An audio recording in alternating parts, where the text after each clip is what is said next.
న్యాయస్థానాల తీర్పును గౌరవించాల్సిన బాధ్యత మనందరికీ ఉంది. గౌరవిస్తాం. అదే సందర్భంలో ప్రభుత్వాలు కానీ అధికారులు కానీ ప్రజలు జీవించే హక్కును కాలరాసే అధికారం వాళ్ళకి లేదని చెప్పి కూడా ఈ సందర్భంగా తెలియజేస్తుంది.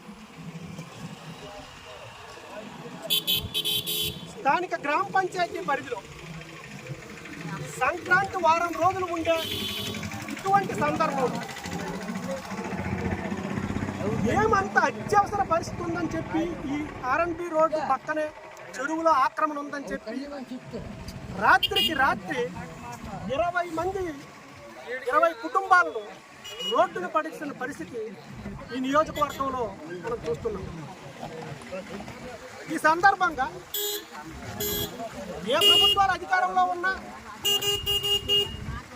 ప్రభుత్వాలు ప్రజల జీవన ప్రమాణాలను పెంచే దిశగానే చర్యలు చేపడతాయి. అయితే ఆ సందర్భంలో స్థానిక అధికారులు పనితీరును బట్టే ప్రభుత్వం తీసుకున్న చర్యలకు ఫలితాలు ఉంటాయి. గత ప్రభుత్వం ఇల్లు లేని ప్రతి ఒక్కరికి ఇల్లు ఇవ్వాలనే సదుద్దేశంతో 31 లక్షల మందికి ఇల్లు ఇచ్చామని చెప్పారు. ఆ పరిస్థితుల్లో స్థానిక గ్రామ పంచాయతీలో పనిచేసే అధికారులు కానివ్వండి, మండల స్థాయిలో పనిచేసే అధికారులు కానివ్వండి, వారు క్షేత్రస్థాయిలో సమర్థవంతంగా పనిచేసి ఉంటే ఈరోజు ఈ 20 కుటుంబాలు రోడ్డును పడి ఉండేవా అని చెప్పి ప్రశ్నిస్తున్నాం. మరి ఆ ప్రభుత్వంలో అధికారులు విఫలమయ్యారు అనుకుంటే ప్రస్తుత ప్రభుత్వంలో అధికారులు ప్రభుత్వం ఏర్పడి 8 నెలల కాలం అయింది. ఇల్లు లేని నిర్భాగ్యులకు ఇల్లు నిర్మాణం చేపట్టి, స్థలం కేటాయించి ఇల్లు నిర్మాణం చేపట్టి ఇటువంటి ఆక్రమణలు ఏవైనా ఉంటే తొలగిస్తే ఎవరికి ఎటువంటి ఇబ్బంది ఉండే పరిస్థితి లేదు.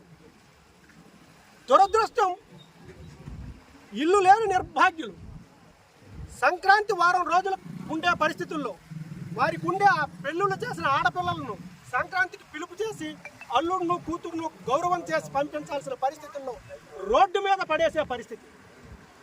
అదే సందర్భంలో విచిత్రం ఏంటంటే ప్రైవేటుగా ఉండే వ్యక్తుల ఇల్లులు తోసేశారు. కానీ ప్రభుత్వం అధికారికంగా నిర్మించింది, ఒక్కసారి మనం అక్కడ పరిశీలిస్తే ప్రభుత్వం అధికారికంగా నిర్మించింది ఆ భవనాన్ని, బస్ షెల్టర్, దానిని కూలదోయకుండా ఉంచడంలో ఆంతర్యం.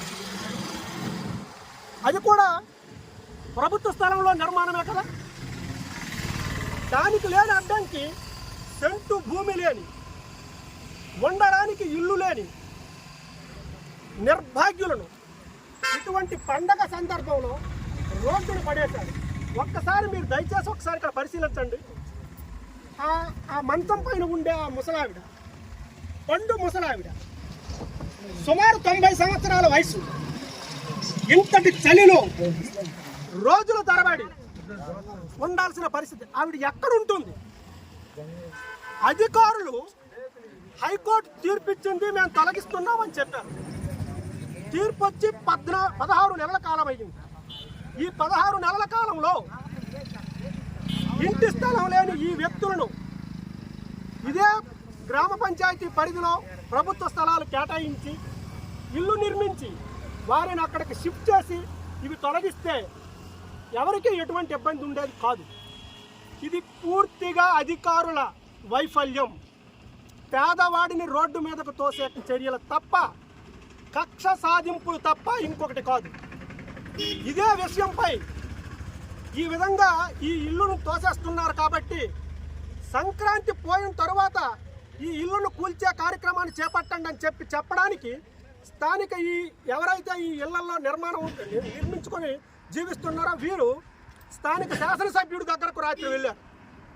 నిన్న సాయంకాలం వెళ్తే రాత్రి 10 గంటలకు ఆయన వీరితో మాట్లాడాడు. ఈలోపు ఇవి తోసేయాలి కాబట్టి ఇది స్థానిక శాసనసభ్యుడికి ఇటువంటి ప్రజల పట్ల ఉన్న చిత్తశుద్ధి, బాధ్యత.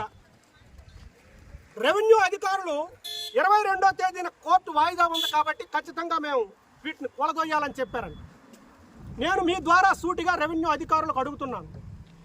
మీకు సుప్రీంకోర్టు 2024లో ఇచ్చిన తీర్పు మీకు వర్తించదా? దీని ప్రకారం జీవించే హక్కును ఎవరూ కాలదోయలేరు.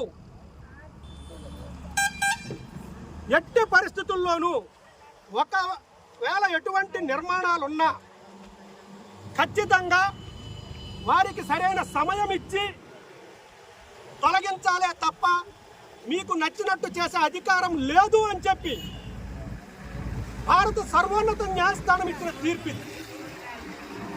ఈ తీర్పులు మీకు పట్టవా అని చెప్పి ప్రశ్నిస్తున్నా. ఎప్పటికైనా అధికారులు ఇటువంటి చర్యలు చేపట్టేటప్పుడు భారత రాజ్యాంగం కల్పించిన జీవించే హక్కును కాలదోయకుండా ఖచ్చితంగా వారికి జీవించే హక్కు కల్పించాల్సిన బాధ్యత కూడా అధికారులదే.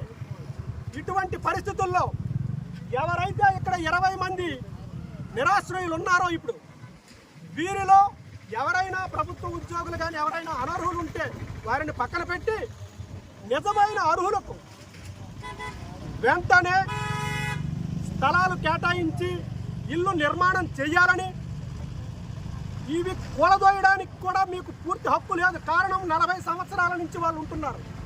అడ్వర్స్ పొజిషన్ కింద కూడా వాళ్ళకి నష్టపరిహారం ఇవ్వాలి. మీకు నష్టపరిహారాన్ని ఇచ్చి స్థలాలు కేటాయించి వారికి ఇల్లు కేటాయించాలి. ఖచ్చితంగా అదే సందర్భంలో కోర్టు తీర్పును గౌరవించము అని చెప్పి ఎవరు అనట్లేదు. కాకపోతే ప్రత్యామ్నాయం చూపించాల్సిన బాధ్యత మీకుంది.